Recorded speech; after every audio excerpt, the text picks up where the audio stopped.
you are joining in, hello, welcome. I hope you're well. So we're going to look at some grade 11 square root equations. In other words, we call those square root equations surd equations. This is a topic that is done under exponents, but it is sort of like in the last segment of exponents and surds. We refer to them as surd equations because these are equations where the value or the variable x is situated oftentimes underneath a square root. So just a bit of a foundation to this is that the square root symbol, which we denote by such, right? The square root symbol denotes only positive square root. I repeat, the square root symbol, which is this symbol here, denotes only positive square roots of a number. Right? Now I'm going to give you an example. So if we were to find out what is the square root of 4, guys, the square root of 4 is simply going to give us a positive answer. Alright, the square root of 4 can only be a positive 2. We can't say that the square root of 4 is a negative 2. Never. The square root of 4 is a positive answer and it is positive 2. That's why we are saying the square root symbol denotes, or it only gives us a positive square root, not a negative one, of a number. So we are always, when we are putting a number under a square root and we are simplifying, the answer that we get should be a positive one. So the square root of 4 is only equal to positive 2, guys, and not positive or plus minus 2. It can be positive and negative. All right, so in an equation like this one, the square root of x, the square root of x, there is no way that the square root of x can be equal to negative 7. In other words, guys, there is no value of x that you can ever substitute here that is a negative value that will give you a negative 7, because everything that emerges from a square root should be what? It should be positive. Everything that emerges from the square root, the answer should not be negative, but it should be positive. So if we were given an equation like this and we were asked to solve for x, it is evident that this particular equation has no solution. There is no solution at all for this particular equation. Okay, so let me back up again and just go through this one more time. What am I saying? The square root symbol, which is this one, denotes only positive square root of a number. Example, the square root of 4 is equal to 2, which is positive. It's not equal to 2 that is negative. Never. Okay, and we say it cannot be plus or minus 2. No, it's only positive 2 only. It can be also negative 2. In the following equation here, where we have the square root of x being equal to negative 7, and we were to say, let us solve for x, the question is there a value of x that you can put under a square root that will give you a negative answer? Okay, never. There is no value that you can substitute in the place of x underneath a square root that will give you a negative answer. Hence we say that the square root symbol denotes only positive square roots of a number. There's no way that the square root here would denote a negative number. Never. So if we are solving for x and we have the square root of x being equal to negative 7, we can clearly say that x here has no solution. There is no possible value of x that we can substitute underneath the square root that will give us a negative number, because the square root only denotes positive answers. So a positive square root can never be equal to a what? To a negative number, and this is the point. All right. So we are going to now jump into how do we solve surd equations. Okay. So to solve surd equations, step number one, we always isolate the surd in the given equation. That's the step that we take. Step number one, we isolate the surd in the equation. Step number two, we then square both sides of the equation. Why? So as to eliminate the root. Then three, what that should do is it should basically help us to reach a form in the equation that we refer to as the standard quadratic form. If the equation is quadratic in nature, we should get to a place where we have ax squared plus bx plus c is equal to 0. We should have this form of the equation. We should arrive here if the equation is of a quadratic nature. But if the equation, guys, is of a linear form, then we should have a form of ax plus b equal to 0 as our equation that we have to eventually then solve. So after squaring both sides, guys, and after we simplify, we should either attain a standard quadratic form, which is in the form of ax squared plus bx plus c, or we should attain a linear form, which is in the form of ax plus b is equal to 0. After doing so, we then apply what we refer to as the zero factor law. We factorize, all right, this equation if it is a standard quadratic form, or if it is a linear form, we just simply solve. Then we apply the zero factor law if we had a quadratic equation. We then find the solutions, or what we call the roots of the equation. Then what we do is we test those roots or solutions. We take those roots and solutions and we substitute them back into the original equation so as to check if those roots do what? Because remember, a positive square root doesn't equal a negative number. So we should check if those roots satisfy that particular equation. So what I'm going to do now is I'm going to look at a specific example where I apply these steps, and then you can follow along. So let us say we have the square root of x plus 3 minus x is equal to 1. And the question says solve for x. So what do we do? According to what we have explained here, the method to solve a surd equation, the step that we need to first take is we need to what? We need to isolate the surd. The word isolate means wherever the root is, that root needs to be on its own. Currently, the square root of x plus 3 is not on its own.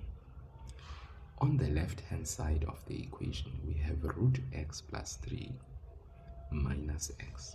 So on the left, the root is not isolated. So let us now work towards isolating the surd. So how do we do so? We are going to write the square root of x plus 3, my grade 11s, on the left hand side. Then this negative x, what are we going to do to it? I'm going to take the negative x and transpose it to the right. So the negative x, when we transpose it to the right, changes from being a negative x to a positive x. Okay. Are we following along so far? The square root of x plus 3 grade 11s gets isolated.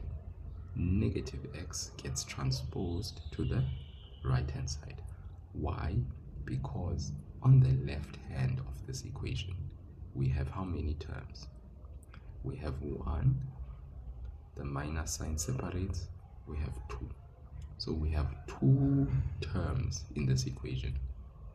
On the left, we have 2 terms. So we take the negative x, we transpose it. When you take a term in an equation and you move it to the right hand side, because it is a separate term, the sign of the term changes from negative to positive. Okay? If it was positive, it would move over and change to being negative. Now we have just done what? We have isolated the third. Square root of x plus 3 is isolated. Square root of x plus 3 is on its own. So step number 1, have we just isolated the third? Yes, we have. Step number 2, square both sides so as to eliminate the root. Okay, so now what we are going to do, since we've isolated the third, we are going to square both sides.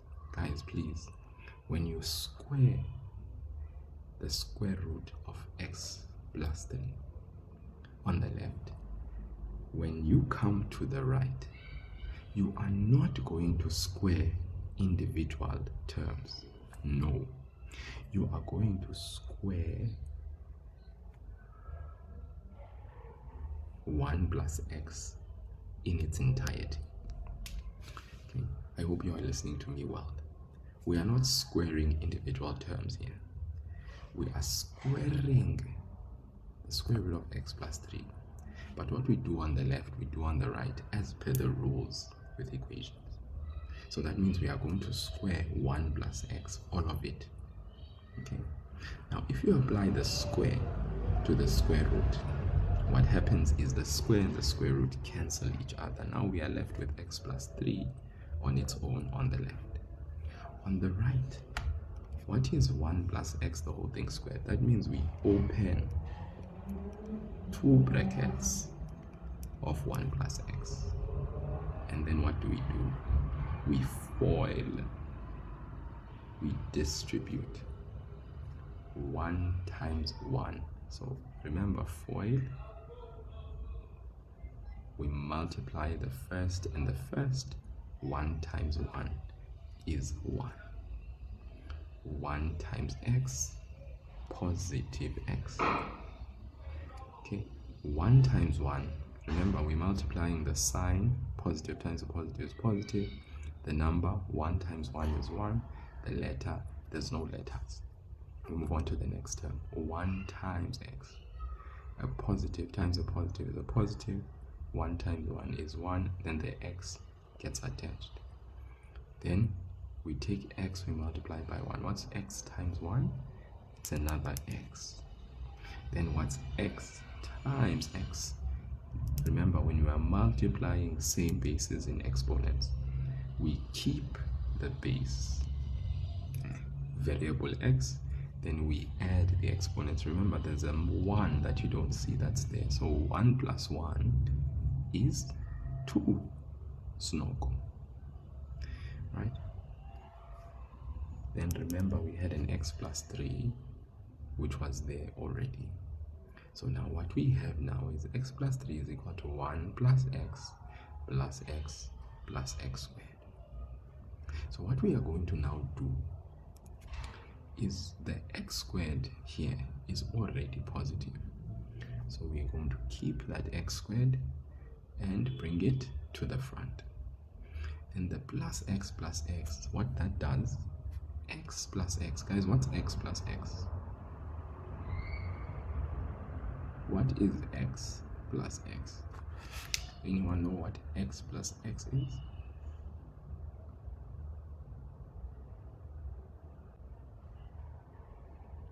X plus x is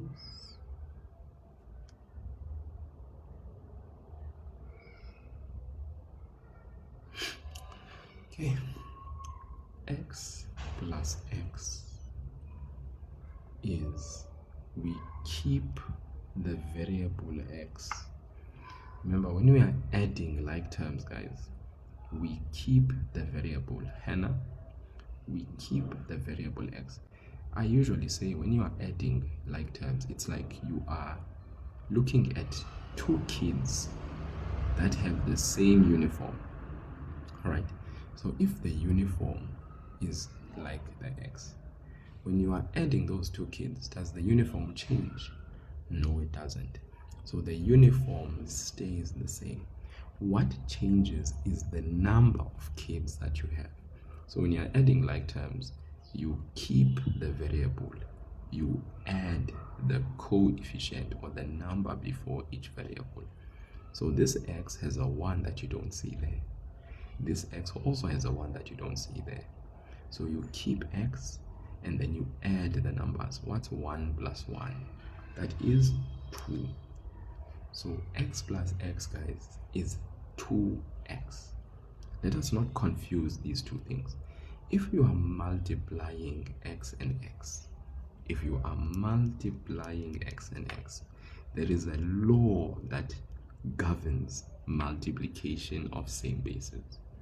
The laws of exponents say that when you are multiplying same bases, you keep the base x, but then what do you do to the exponents? You add the exponents.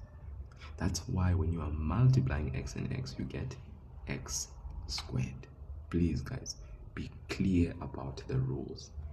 But if I am saying x plus x, remember, guys, when you are adding like terms, the variable does not change. It stays like that.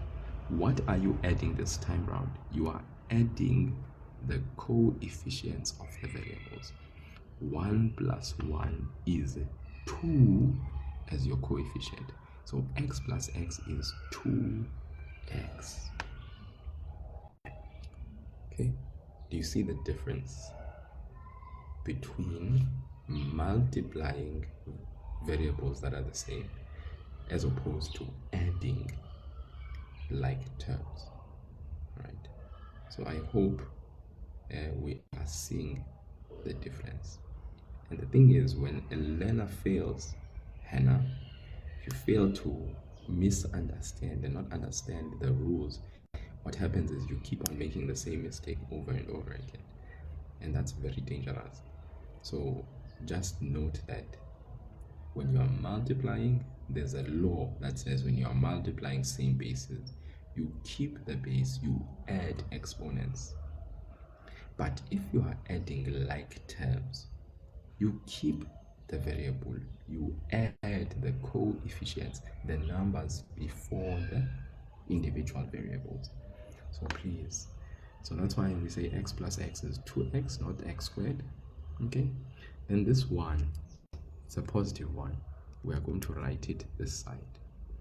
Now this x plus 3, we are going to take x and move it to the right. When x gets moved to the right, it becomes negative x. When 3, that is positive, gets moved to the right, it becomes negative 3. What gets left? Oh, what gets left on the left if we moved everything? We moved x, it's becoming negative x. We moved 3, became negative 3. You see there's a sign change every time you move things over to the other side of the equal sign. So what's left over here? Nothing. What is nothing in mathematics? It is 0. Okay. Now let us add the other like terms that we have here. X squared has no like term. 2x minus x. Guys, what is 2x minus x? Let me see in the comment section if you guys are now following. What's 2x minus x? What is 2x minus x?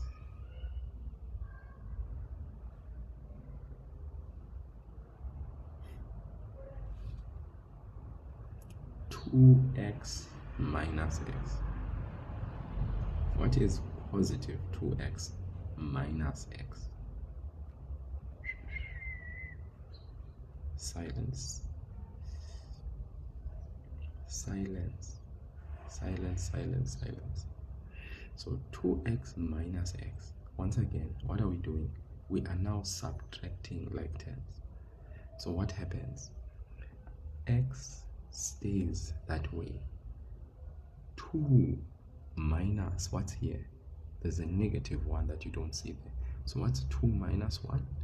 It's 1, but it's positive. So we can say plus x. Are we together?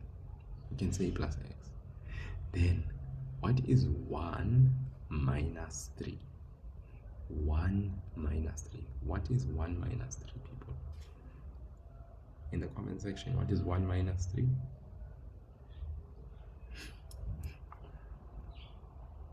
The fact that people are not answering is scary. In the comment section, it's like quiet, no one's answering. Okay, ABC, thank you so much. I was beginning to worry there for a moment. Okay, 1 minus 3 definitely is negative 2. Right. So where we are now, we have a quadratic expression in that standard form that I was talking about. Ax squared plus bx plus c. We are now in the standard quadratic form. All that is left now, we need to take this quadratic equation and we need to factorize it. Now, as grade 10 learners who are now in grade 11, we should be in the position of knowing how to factorize an expression of this nature. What we do when we factorize is we can see that there are 3 terms. In these 3 terms, we can see that it's x squared plus x minus 2. So we open 2 brackets. Okay. X multiplied by another x is going to give us x squared back. Now what we need is we need the factors of negative 2, which when we multiply give us negative 2, but when we add give us a positive 1. So the factors of negative 2, which when we multiply give us negative 2, but when we add give us positive 1, that is simply positive 2 and negative 1. Let's check. If you take a positive 2 and you multiply negative 1, do we get a negative 2? Yes, we do. Then if we take 2 as a number and you subtract 1, do you get 1? Yes, we do. And that is what we want. We want 2 numbers, factors of 2. When we multiply these 2 factors, we need to get negative 2. When we add these 2 factors, we need to get the coefficient or the number that comes before x, which is this number here. So when we choose factors, we must choose them wisely so as to reflect this expression. My factorization is 100% correct. I then say equal to 0. Now that I'm here, I can now apply what I call the 0 factor law. What is the 0 factor law? This law simply says that if you have a product of 2 factors that is equated to 0, if this is the case, then you can take A, make it equal to 0, or you can say B and make it equal to 0. That's why it's called the 0 factor law, because this law only applies when you have a product of factors and there's a 0 on the other side. So this is the situation here. X plus 2 bracket x minus 1. This x plus 2 is like the A that I have there. This x minus 1 is like the B that I have there. The fact that there's brackets that attach these 2 together, brackets in maths mean multiply. So it's like we are multiplying this with that. Therefore, there's a 0, just like there's a 0 there. And what is the rule for 0 factor law? You can say A is equal to 0, or you can say B is equal to 0. So in the same way, I'm going to say x plus 2 is equal to 0, or x minus 1 is equal to 0. So this is us applying the 0 factor law, because we've got a product of 2 factors. The word product means multiply. This is multiplied with that, and then there's a 0 on the other side. So you can take this x plus 2, make it equal to 0, or you can take this x minus 1 and make it equal to 0. Now we can solve each individual linear equation. So that means x is equal to, we take this positive 2, crosses over the other side of the equal sign.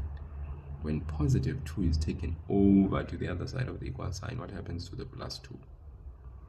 Plus 2 on the other side becomes what?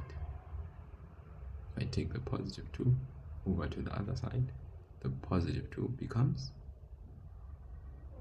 if I take the negative 1, crosses over to the other side of the equal sign, the negative 1 becomes, so x is equal to negative 2, or x is equal to positive 1. This is my solution, and these solutions, we call them the roots of an equation. We call these solutions the roots of an equation. But now remember, I said after we found the roots, then we must test the roots or the solution so that the positive square root doesn't equal a negative number. So let's come and take here the negative 2 and check. If we take the negative 2 and substitute in this equation, does the negative 2 satisfy the equation? So let's check it.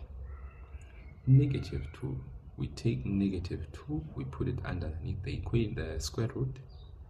What is negative 2 plus 3? Negative 2 plus 3 gives us a 1 underneath the square root. So we have 1 underneath the square root. The square root of 1 is 1 underneath the square root. Then we have a minus sign. But then we have to take this negative 2 and substitute it there in that bracket. So I just want to show you guys that if you take the negative 2,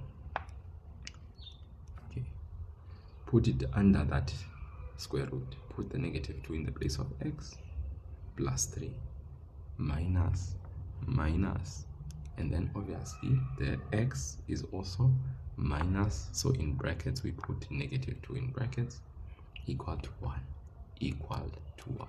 So let's check what we get. Negative 2 plus 3 gives us 1. Negative times a negative in maths, remember brackets mean multiply, and negative times a negative, we say a negative times a negative is a positive, right? 1 plus 2 is 3. 3 is equal to 1. Is that possible? No. 3 cannot be equal to 1. So that means the value of x being negative 2, x cannot be negative 2. We are going to reject the x value being negative 2. Why? Because when x is negative 2 and I substitute it back into the original equation, the x does not satisfy the original equation. That is why I'm going to reject this value. It doesn't work. X cannot be negative 2. Now let's check 1. Let's test if 1 works. So the derivative of x squared is 2x, Rebecca. X is equal to 1. If you take the 1 and you substitute it into the original equation, 1 plus 3 is 4. The square root of 4 is 2. And you take that same one, you substitute it there. So that means you get, remember, you had 1 plus 3, which was 4. The square root of 4 is 2. Then if you substitute 1 here, you are going to have 2 minus 1. Does 2 minus 1 equal to 1? Yes, it does. So that means when x is equal to 1, the equation is satisfied. We can accept x is equal to 1 whilst rejecting x is equal to negative 2. This is the solution of our third equation. x is equal to 1. Okay, so this is how we go about answering such equations. I hope that makes sense. All right, so grade 11s under the South African context banner, to solve surd equations, this is how we take it one step at a time. All right, as I said to you, we were given an equation where we're supposed to solve the square root of x plus 3 minus x, which is equal to 1. The first thing we did is we isolated the surd. What does it mean to isolate the surd? It means we made it a point that this square root of x plus 3, which has a square root, we refer to this as a surd. We made sure that it is isolated by taking the second term, negative x, and transposing it to the right hand side so that the negative x becomes positive x. Step number 2, we squared both sides of that particular equation. So we squared the left hand side and subsequently squared the entire right hand side, 1 plus x. When we square, we do it so that we can eliminate the square root.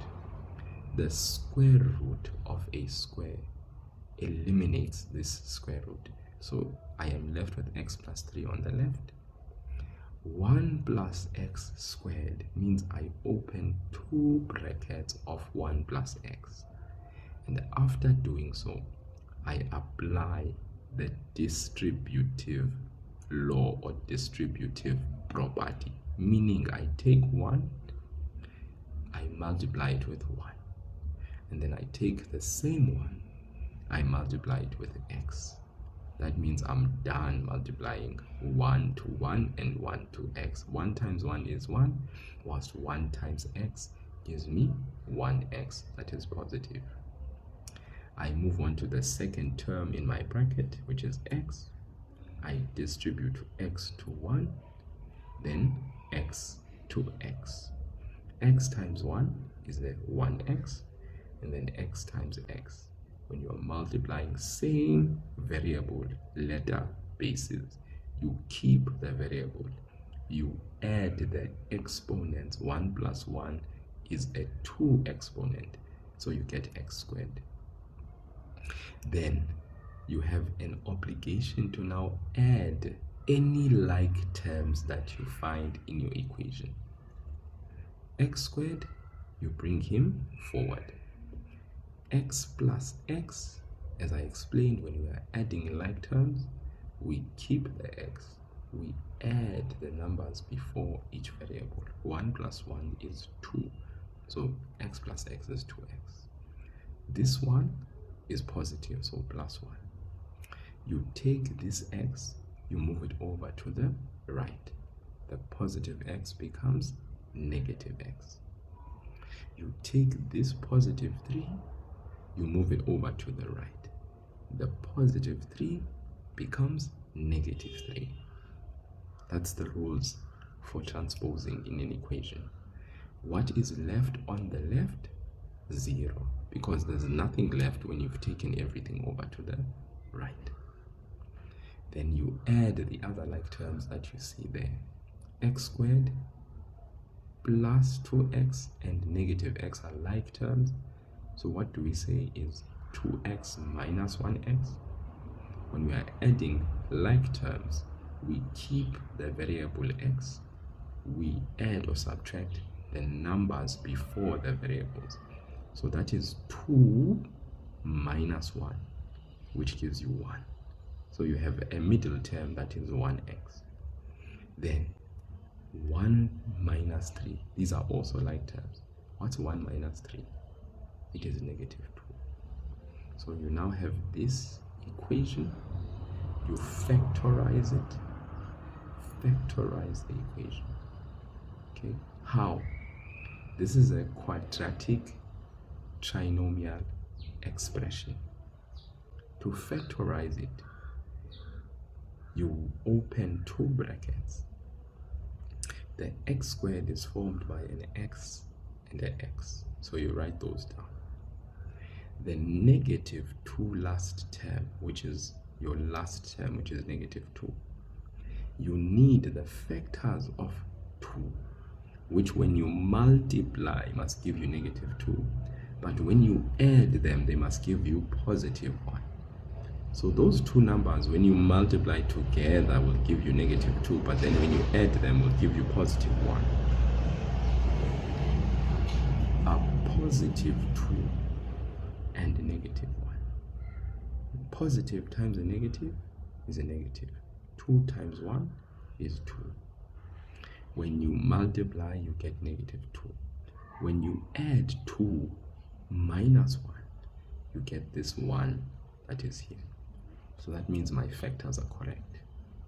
Then after doing so, I am going to apply what we call the zero factor law. What is the zero factor law?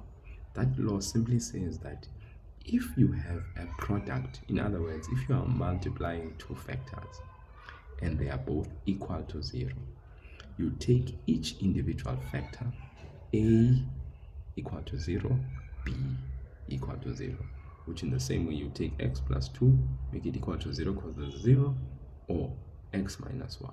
Since there's a 0, you equate that to 0. Then you solve each individual equation. X plus 2 is equal to 0. You take the 2 over to the left. The positive 2 becomes negative 2. Here, you take the negative 1, you move it over to the right. The negative 1 changes to positive 1. And these are your two equations. Your solutions are x is equal to negative 2, x is equal to 1. Now you might see here that I said x cannot be equal to negative 2. Why? Because I took this value of x, I checked it. If I substitute x into the original equation, does it satisfy the equation? And I found that it doesn't. Because when I substitute negative 2 into the original equation, I get 1 plus 2 is equal to 1. The left gives me 3. Whilst the right has 1. 3 cannot be equal to 1. So that means x cannot be negative 2. I reject that answer. X can't be negative 2.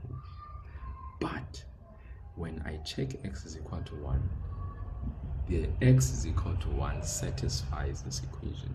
And therefore, I can accept this answer. And that is my solution. I reject x is equal to negative 2, but I accept x is equal to 1. And it ends right there. And that is finished. Okay. So yeah, guys, that is basically how we solve a surd equation. As simple and straightforward as that. Okay.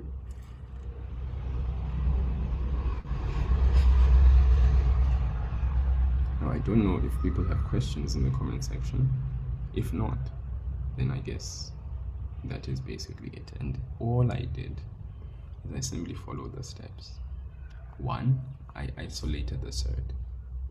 As you can see here. 2, I squared both sides y so as to eliminate the root. So I did square both sides, left and right. Okay. I squared the entire 1 plus x and then opened two brackets because 2 as an exponent means open two brackets of 1 plus x. Then you apply the law of distribution so as to get the answer and the appropriate answer at that. Then in that way you are able to actually move forward on and on and on until you can be able to actually get to the finality of the solution. Okay. So yeah.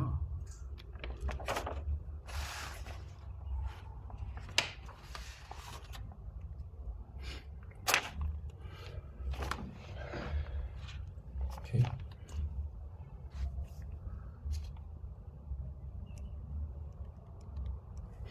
Okay. So here's another problem. Square root of x is equal to 3.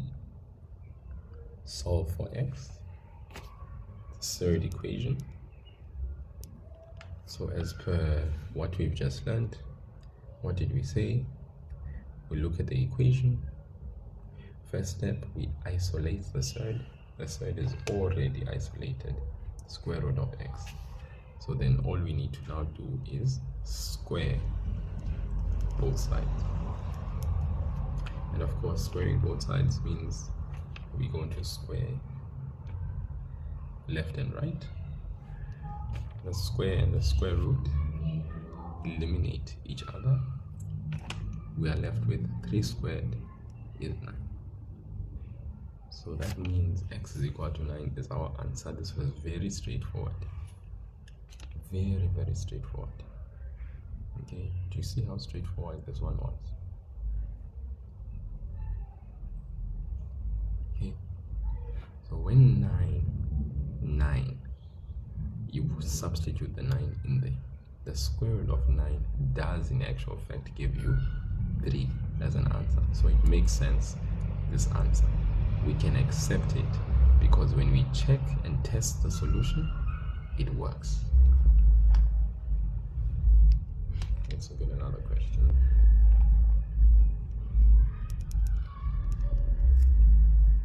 Square root of x plus 1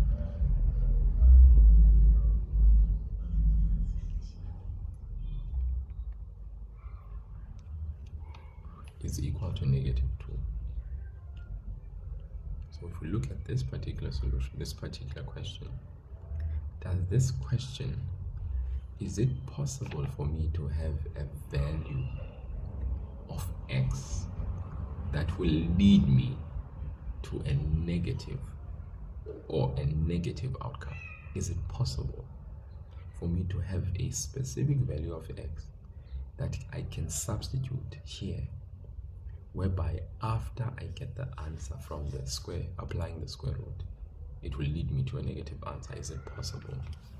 Okay, so here we can actually see that right from the get-go, there is no solution for this particular question.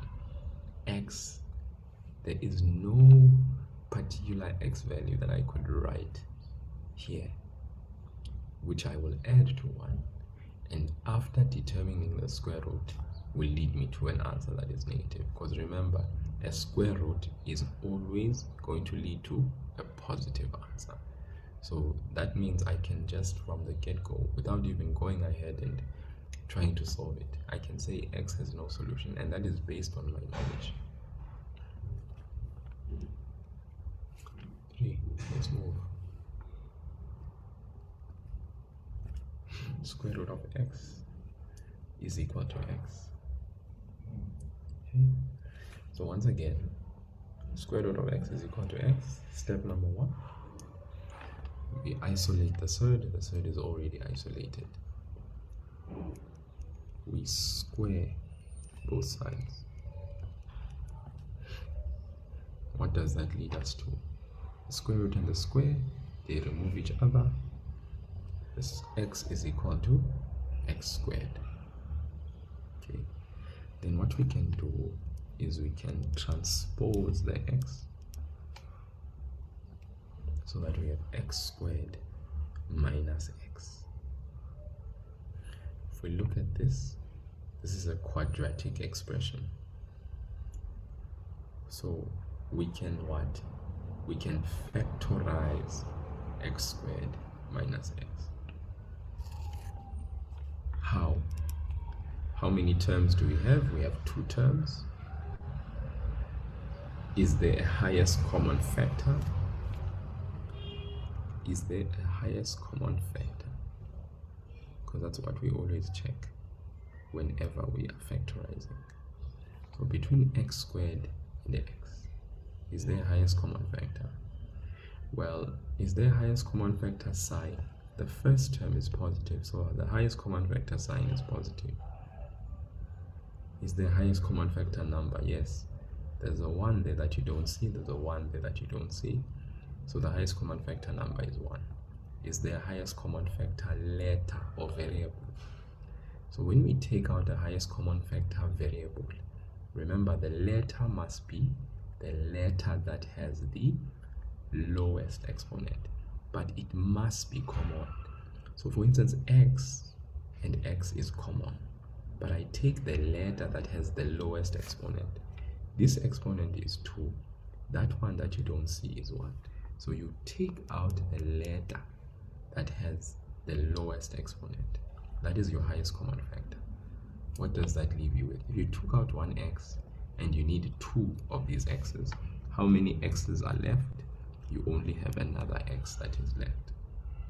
Because remember, x times x will give you back x squared. X times what will give you negative x? It's x times negative 1. You close the bracket. So basically that's me factorizing x squared minus x.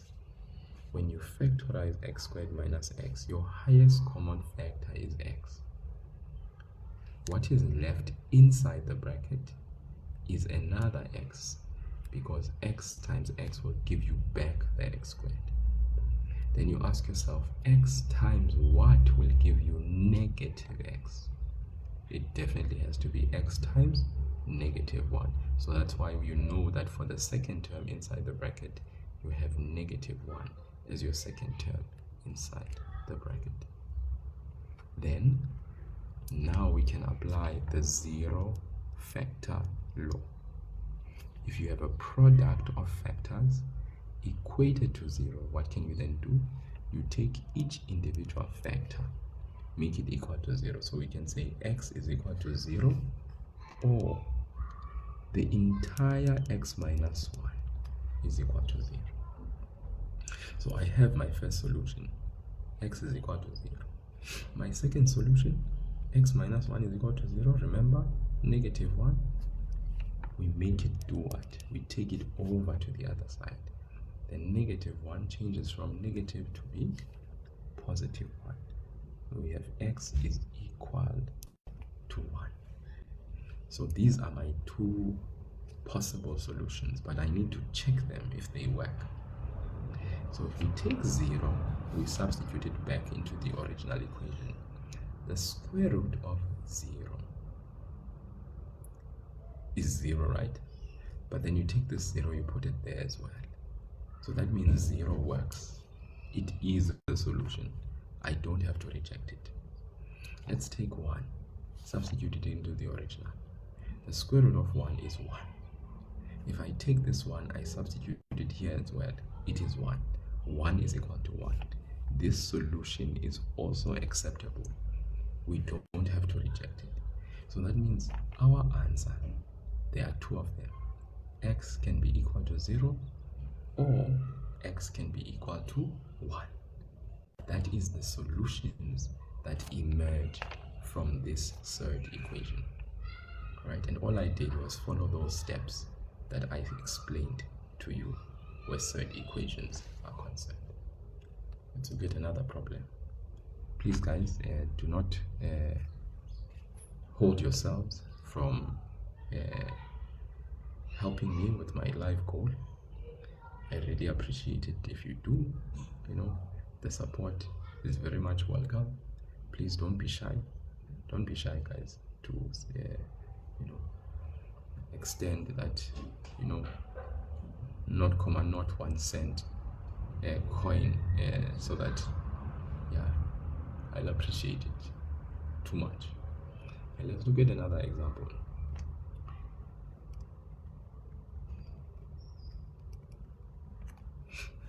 We are required to solve for x. Here we have the square root of 3x minus 2, which is equal to x. So once again, remember from my notes, step number 1 when we are solving a third equation is that we need to first isolate the third. Currently, the third is isolated. So when it is already isolated, all we simply do is step number 2, which is we do what? We square what? Both sides. We square both sides. Okay, the square root of a square cancels the other, and we are left on the left with 3x minus 2.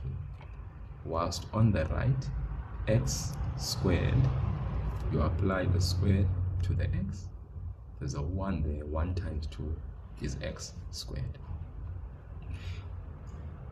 3x minus 2 is equal to x squared. We then x squared, we take 3x over to the left. What happens to a 3x? Currently the 3x is positive. So when it moves over to the left, it becomes negative 3x. Currently negative 2 is positive. When it moves over to the right, it becomes positive 2. What's left over on the left? Nothing. Nothing is what? 0. Currently now we have a quadratic expression of x squared minus 3x plus 2. The last term in our expression is positive 2. The middle term, which is the x term, has a negative 3, and then there's the x squared there. So we are going to factorize. Okay. Usually when we factorize, we always check is there highest common factor for all 3 terms. And yes, the evident highest common factor is positive 1. But that positive 1 is not really significant, right? So that means we are going to have to then factorize this trinomial expression. Okay.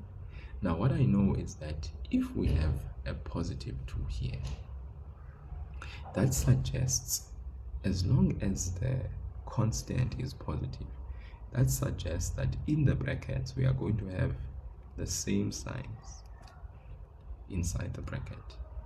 Okay, same signs inside the bracket. Okay, a positive constant term means that in the bracket our signs are going to be the same. But the question is, according to who? According to the sign of the middle term. So the same signs are going to be both negative and negative. That I know for a fact. Okay, because in mathematics, a positive constant for a trinomial quadratic expression means that the signs inside the bracket are going to be the same. But they are always the same according to the sign of the middle term. This sign here governs the sameness of the signs. So if I had a positive and a positive here, we would still say same signs according to the sign that would be there. So if it was positive, we would have positive, positive. But since it's a negative, we have negative, negative. It's a different story when the sign of the last term is negative, because that suggests that the signs are going to be different, not the same. So a negative constant means that the signs are going to be different. Thank you, Pauli, for the heart me. I really appreciate it. So if the sign is negative, that suggests that the signs inside your bracket are going to be different.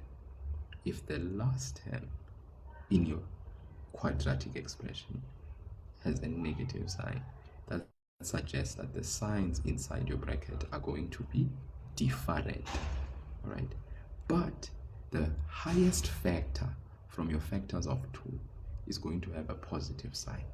So if you look at the factors of 2, we had 2 and 1, and our highest factor had a positive sign. Do you see that? So different, then your focus is on the highest factor having the sign of the middle term.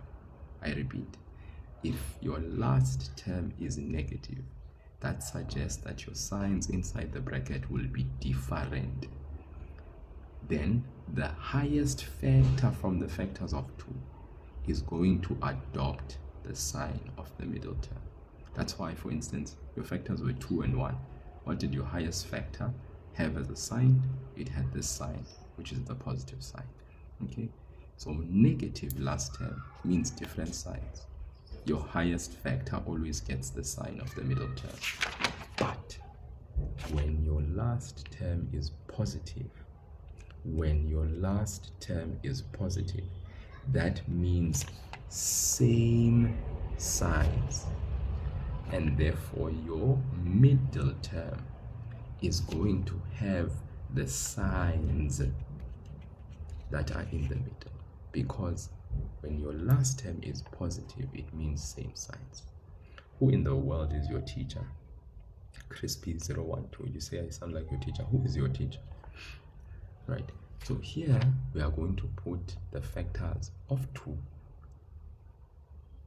and 1. Now let's just check and verify if it actually works.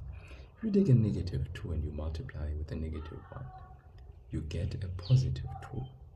Negative times a negative is positive. 2 times 1 is 2. So multiplying this does give me the last term. What about adding these two? Does it give me this middle term? Adding must give you this. Multiplying must give you this. So if you add negative 2 and negative 1, what's negative 2, negative 1? It's negative 3. When you add these two, you get a negative 3. So these factors are 100% correct. Then you have x and x equal to 0. Now that you are in this step, you have a product of factors. We can now apply what I call the zero factor law. What is the zero factor law? If you have a product of factors and on the other side you have 0, you can take each individual factor, make it equal to 0. Take each individual factor in each bracket, make it equal to 0. That is a law. Now you can solve the individual equations. Take the negative 2, x is equal to, take the negative 2 over, it's positive 2. Or take the negative 1, take it over, change the sign, becomes positive 1. Then you must check the equation. Take your values of x and go and verify if these solutions actually work, if they hold, if they are applicable, if they are valid. So take 2, substitute it there.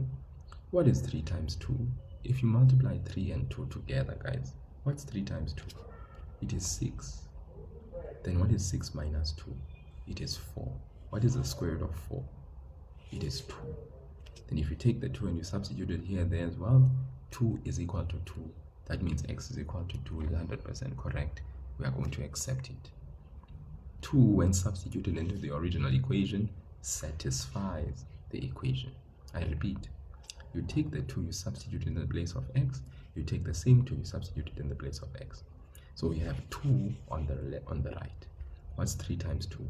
6. What's 6 minus 2? It's 4. What's the square root of 4? It's 2. Is 2 equal to 2? Yes. So this one, it works. Let's take 1. Let's check 1. What's 3 times 1? It's 3. What's 3 minus 2? It's 1. What's the square root of 1? It's 1. And then you take the 1, you put it there. Is 1 equal to 1? Yes. So x is equal to 1 also works. These are my valid solutions and they are both acceptable. They both work. So grade 11's surd equations are done in this way. Alright. This part from here onwards, this is grade 9, solving a quadratic equation. So grade 11's, you are applying the knowledge that you learned in previous grades, because these steps from here to the end needs your grade 9 basic equation solving. You even asserted that in grade 10. So now that you are in grade 11, you are just adding this section for surd equations, but you are finishing it off the way that you did in earlier grades, and you are checking your solutions against the original to make sure that a solution that you have written actually makes sense and it is valid. Okay, let's look at one more. Let's look at one more. Okay, guys, this is surd equations for grade 11. Okay, surd equations for grade 11, but it has the finishing touch of grade 10, because grade 10s and grade 9s, it has the finishing touch of grade 9 and grade 10, because at the end, when you are finishing off solving that equation, you apply your knowledge that you learned of solving quadratic equations in grade 10 and 9, which is this last part. From here, you see, I've hidden the grade 11 part, but from here onwards, this is grade 10 and grade 9. Okay, standard form of a quadratic equation, factorizing, equating each factor to 0, applying the zero factor law, getting your roots or your solutions, then checking your solutions against the original equation to verify, and assert that the answer is correct. So let's look at another.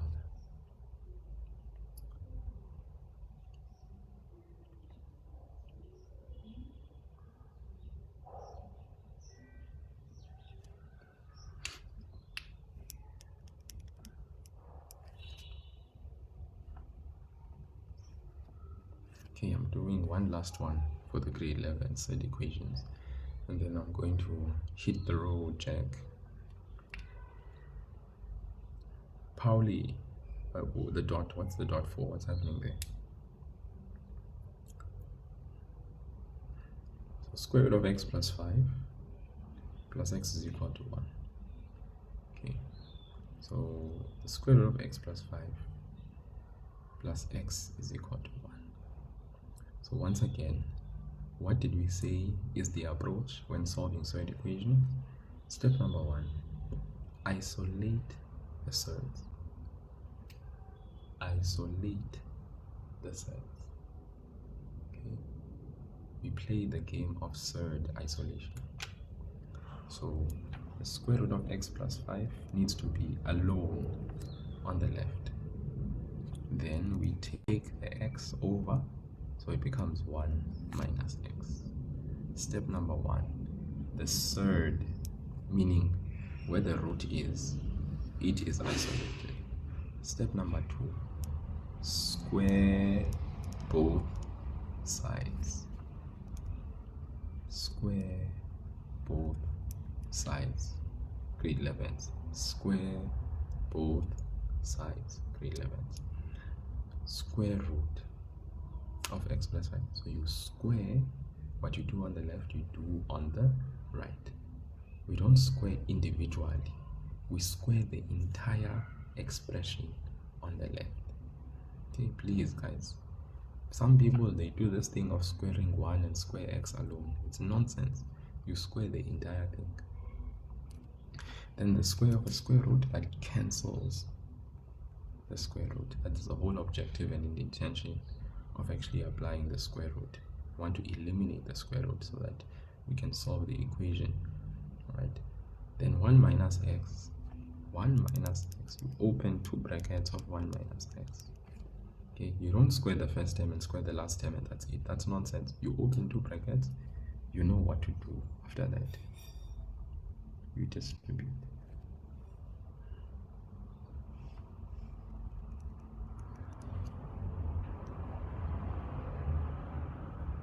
One times 1.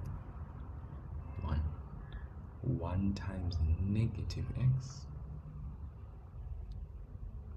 Negative x times 1. Negative x times negative x. A negative times a negative is positive. X times x. You keep the variable. You add the invisible ones. 1 plus 1 is 2. Snoko.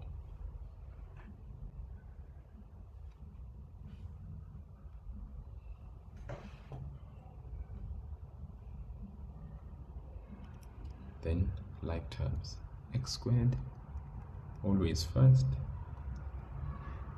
negative x, let's take the x that is positive and bring it over. It also becomes another negative x that we add to the mix. 1, it's positive 1, because the 1 is positive, the 5 is positive. We bring it over, it becomes negative 5. Then we are left with what? Nothing on the left, which means the 0 is there. Let's go ahead now and add our like terms. X squared is alone. Minus x, minus x, minus x. Let's see.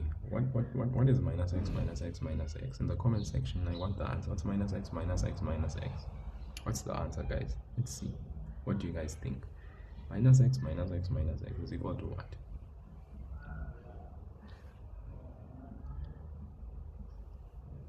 minus x minus x minus x is equal to minus x minus x minus x. Those are like terms. What is the answer? Chomi says -3. Sure. Anati says -3. So the answer is -3. It's just -3, guys. Lemo says -3. So minus x minus x minus x is just -3. So that is the actual thing you write down. You write down -3. Even. What the hell? Thank you, Chomi. Hey, I was beginning to be worried here. Remember, we keep the variable x. We add the coefficients. -1 minus 1 minus 1 is -3x. Please, guys, I don't want disappearing letters here. Then what's 1 minus 5? Let me hear it from you. What's 1 minus 5? 1 minus 5? What's 1 minus 5? Thank you, Kek. Sigale Kek, eh? Sigale Kek is doing the things there. Thank you, Sigale Kek. So there is my quadratic expression, x squared minus 3x minus 4. Now I need to factorize this. And the rule that applies when I'm factorizing this, okay, I check factors of 4, multiply, give me -4, add them, give me -3. I can think of factors of 4, you have 2 and 2, you have 4 and 1. There's no others. But remember, minus means you are going to have different signs inside your bracket. And this minus means the biggest factor is going to be negative. So out of the factors you have, the biggest factor is going to be negative. Okay, this is something you need to really be able to consider when you are factorizing. Minus means different sides. That's what minus means. It means different sides. But if there was a positive here, we know that positive means same signs. Negative means different sides, whilst positive means same signs. So negative means different sides. The biggest factor though is going to have the sign of the middle term. So if we look at 2 and 2, minus plus. If we look at 4 and 1, we are interested in 4 having the negative and 1 being positive. The question is, which factors will work? Is it -2 and 2, or is it -4 and 1? Alright, for this situation, -4 plus 1, when we add, gives us -3, which is the middle term, which is great. -4 times 1, when we multiply, we get -4. So this -4 and 1 is the one that is appealing to me. Most appealing. So we are going to write x and x to get our x squared minus 4 plus 1. Multiplication gives me -4. Addition of -4 and 1 gives me -3. 100% correct. I know it's correct without even having the teacher come and check, because I know my rules, I know what needs to be done. Then you take each factor, because you have a product of factors equated to 0. The 0 factor law says you can take x minus 4, make it equal to 0. Take x plus 1, make it equal to 0. Then you solve. You take the -4 over, x is equal to 4. You take the positive 1 over, x is equal to -1. Then what do we do after that? We take the values, we check them. Which do they both work? Is the one that doesn't work? So let's check 4. 4 plus 5 is 9. The square root of 9 is 3. Alright. You take x, you place the 4 again. So you have 3 plus 4. But you have equal to 1. Is 3 plus 4 equal to 1, guys? Not even a chance. 3 plus 4, 7 is not equal to 1. So that means 4x cannot be equal to 4. 4 doesn't work, guys, as an answer. Doesn't work at all. I'm not going to accept it. Okay? So grade 11s, when you do set equations, you must not forget to check your solutions. You must check your solutions. right? Let's check -1 if it works. Let's take -1 and substitute it into the original equation. -1 plus 5, that will give you 4. -1 plus 5 gives you 4. The square root of 4 is 2. Square root of 4 is 2. Plus 2 plus 2 plus minus 1. 2 plus minus 1, because remember we're substituting -1 in the place of x there. 2 plus minus 1 is 2 minus 1. Okay, 2 plus minus 1 is the same thing as 2 minus 1. Thank you for the rows, I really appreciate it. Merafe, 2 minus 1, that gives you 1. But you see on the other side, you have 1. 2 minus 1 on the left gives you 1, which is equal to 1. So that means x is equal to -1.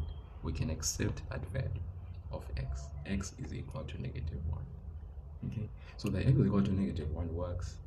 It's fine, 100% good. But x cannot be 4, right? So grade 11s, when you are doing set equations, please check your answers after you are done, because sometimes they both work. Sometimes one works, the other doesn't, but you will never know until you verify. Okay, so what you can do to check your answer, you can just do the substitution using your calculator. You don't have to write down, because you don't get a mark for the checking. You get a mark when you have written the solutions correctly. If one solution is to be rejected, it must show that you've rejected it, x cannot be 4, and then that you accept the other one. Or if both work, it must show that you've basically checked and they both work. Because sometimes it's possible for one to work and one to not, or for both of them to work. So you must always check your answer. Okay.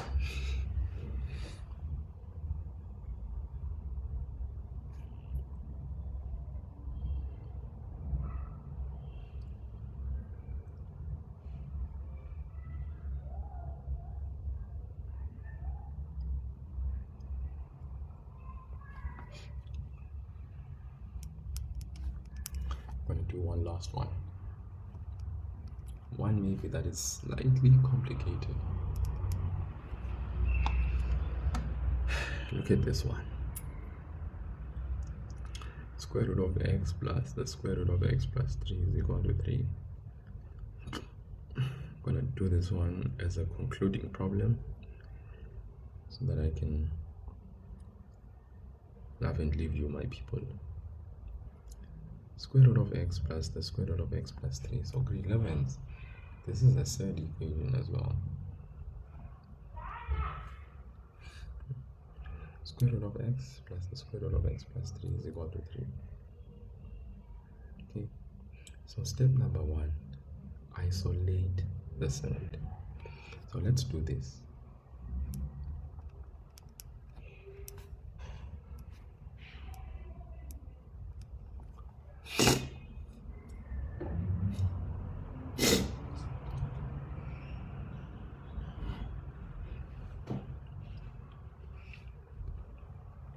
You could, if you wanted to, do it this way. Okay. It's just that it means that there's a few steps that are going to have to be done. Or you could keep it the way that you see it.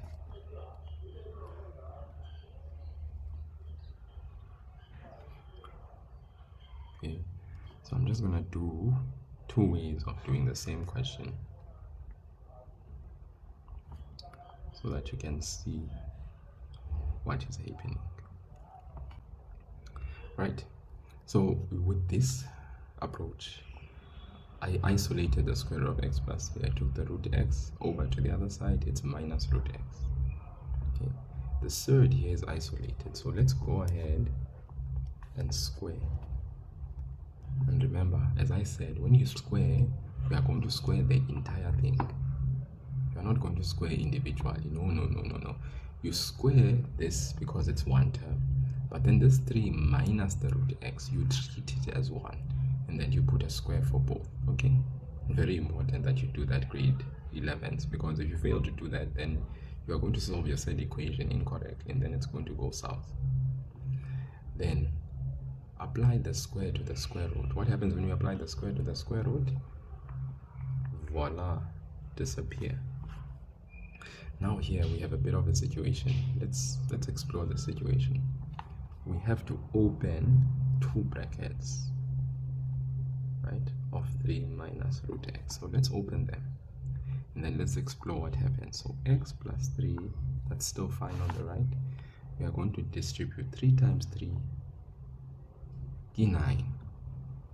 Right? 3 times negative root x. That is a negative 3 root x. Negative root x times 3. That is another negative 3 root x. And lastly, negative root x times negative root x.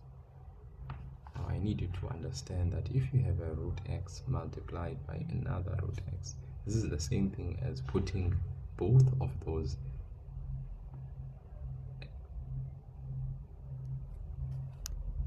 because they are the same root. Because they are under the same root, we can place x and x underneath the same root.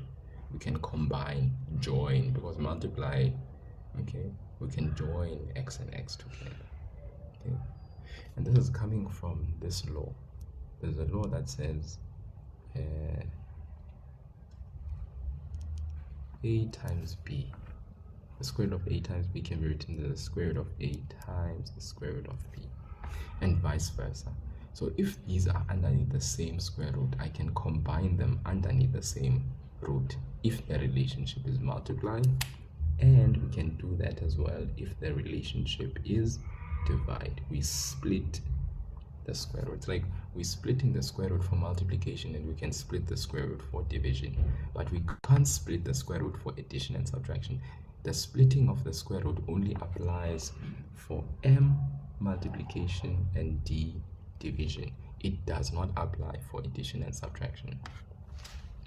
So that's why. Then underneath, what do we have?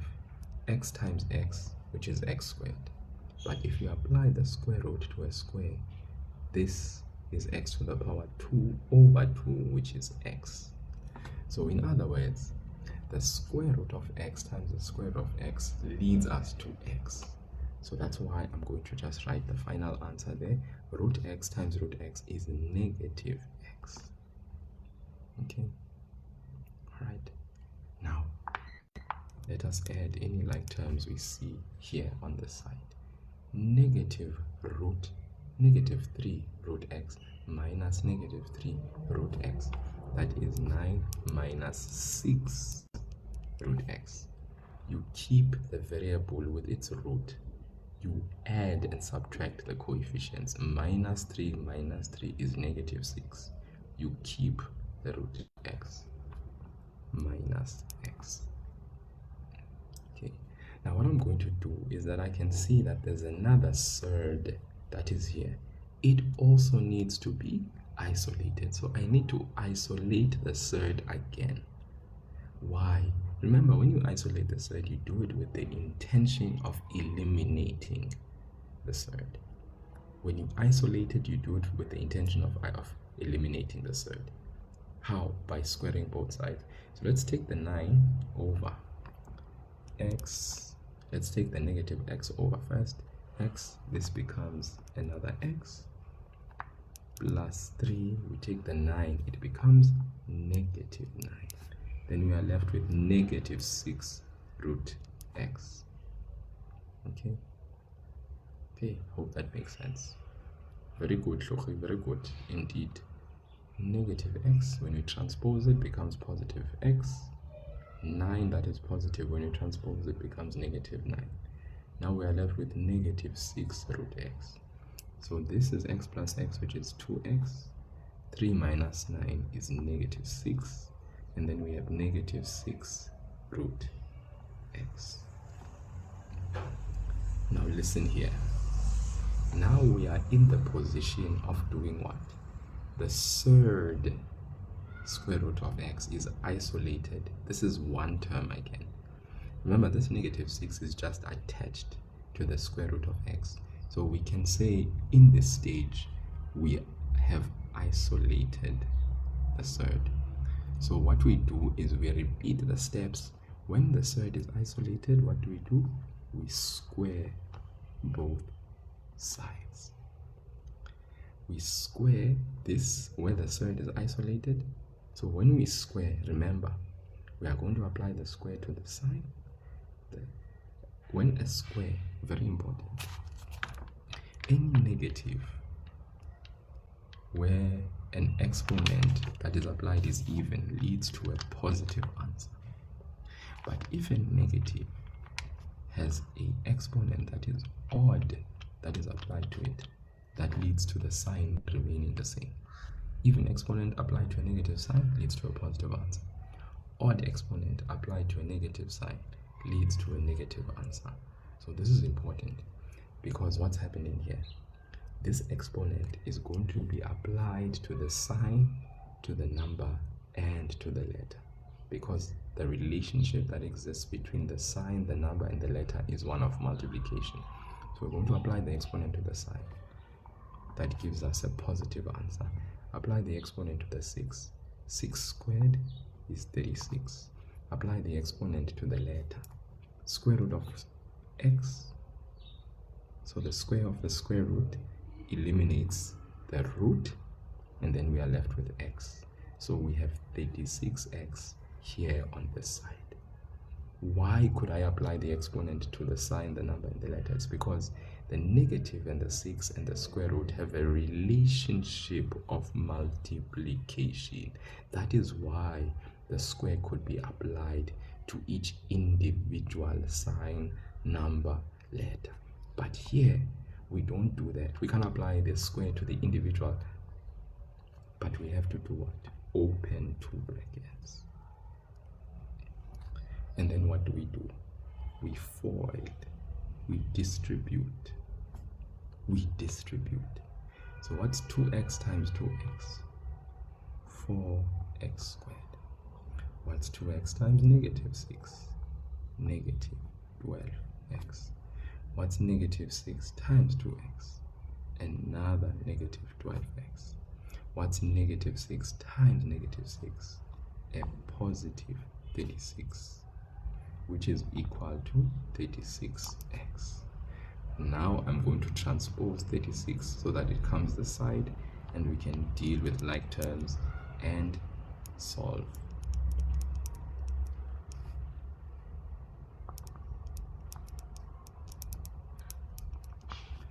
Took the 36x, changed the sign from positive 36 to negative 36x. I'm going to add like terms. 4x squared minus 12x minus 12x is minus 24x minus 36x, which is basically going to give me 70. All right, so let me just rewrite this. 4x squared minus 12 minus 12 is negative 24. Negative 24 minus 36, oh, it's negative 60, sorry. Minus 24 minus 36, guys, that gives me negative 60, right? Minus 24 minus 36, negative 60x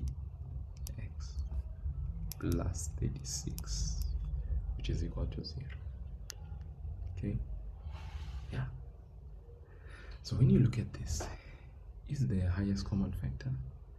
Right, because remember that when we factorize, we first check, is there a highest common factor? Is there a highest common factor?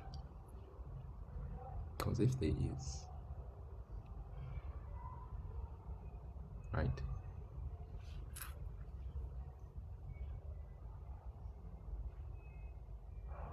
is there a highest common factor? 4x squared minus 60x plus 36. Is there a highest common factor between these terms?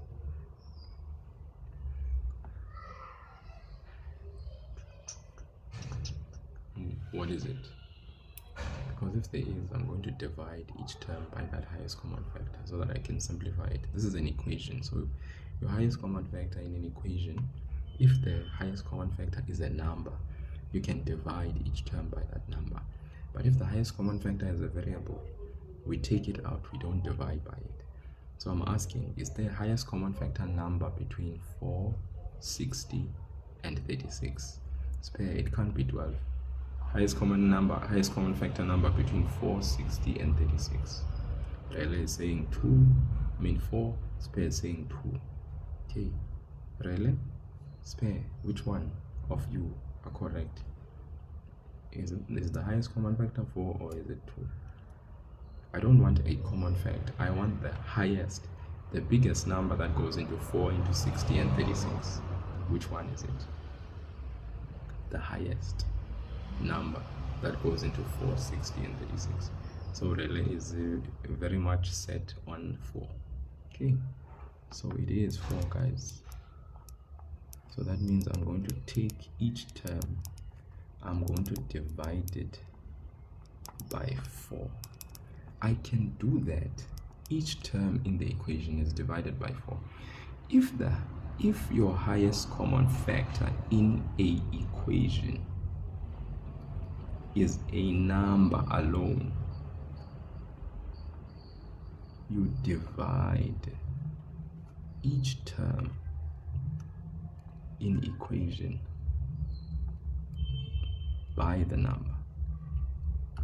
Okay, but guys, if the HCF has a variable, you don't divide, you take out the highest common factor. If the HCF has a variable, we don't divide each term by it.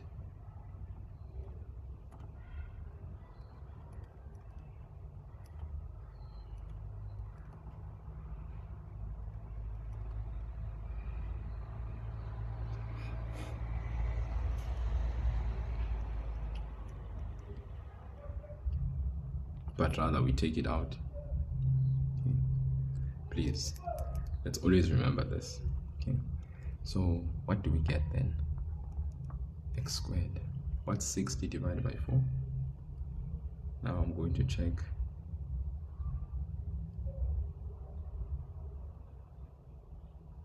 Come on, what's 60 divided by 4, guys? Thank you. Relay is like the only one who's active here. Yes. And then what's 36 divided by 4?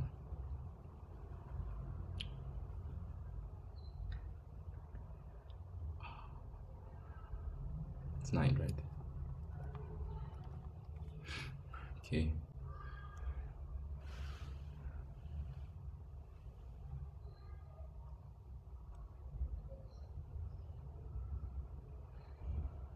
Okay. Let's just verify and check that everything that we've done or we have done so far is fine. Are we happy? Are we good? Yeah. Now, of course, there's no ways here that we can factorize this particular equation, because if we consider the factors of 9 that we can add together to give us negative 15, those don't exist. Okay, those don't exist. Those don't exist.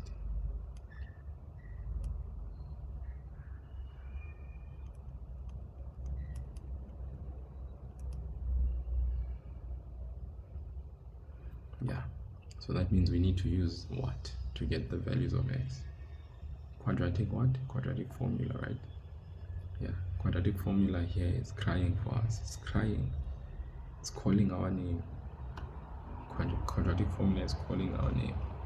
So my beloved grade 11s, you are yet to learn or be exposed, if you haven't been exposed yet, to this beautiful formula, only to be used as a grade 11 learner, not in grade 10. Okay, grade 10s, when they solve equations, need to still use the factorization method. Grade 11s are taught this formula, right? The foundations of which will be explained to you when you do the completing the square method of an expression. You know, when you are given ax squared plus bx plus c is equal to 0 as a general, how do you complete the square of that particular equation? The solution that you get is this quadratic formula, which then can be used to solve equations when it is clear that factorization is not feasible. All right.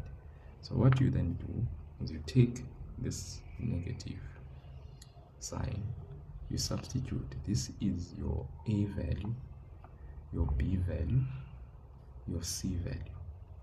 A, the coefficient of x squared. So our a value is 1, what you have there.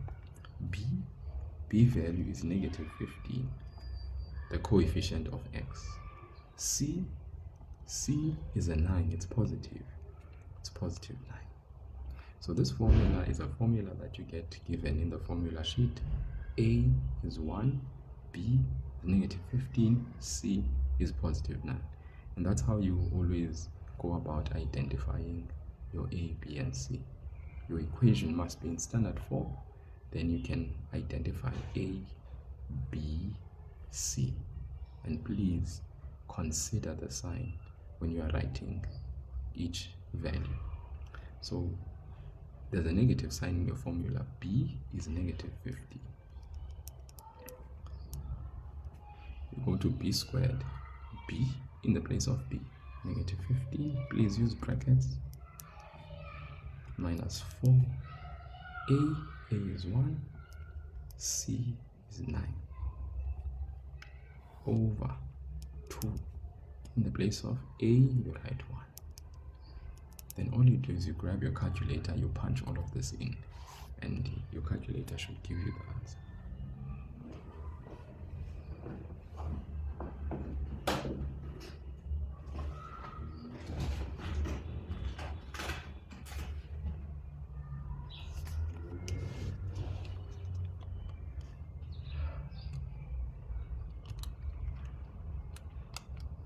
There, at the top. So we'll put plus first. Okay.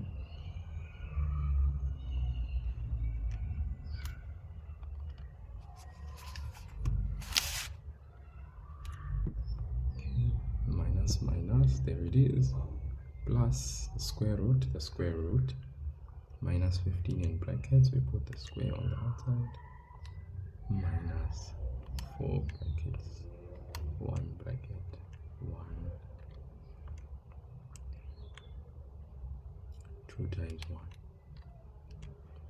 Okay, then we press equal. There is the answer, right? And if you want to have the answer in surd form, there it is. Okay, let's press SD so that we can see as a decimal. Round it off to 2 decimal places, 15,37. Okay, now let's go back and change the plus to a minus so that we can see what the other answer is. So we come here, we change that plus, delete it, then press minus, and we say equal just to see what the other answer is. So it's 15 minus 3 root 21 over 2. Press SD so I can see the decimal, 0.6. Round up to 2 decimal places, 0.63.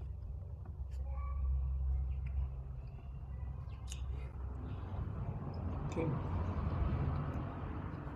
Then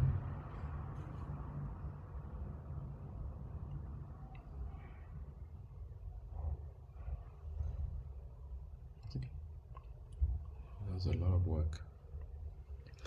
You would take each one and check, you would check to see which one satisfies the equation. Very important. Okay, yeah, guys, I'm gonna love and leave you now. It was good. I hope you enjoyed this bit of a session. Yeah.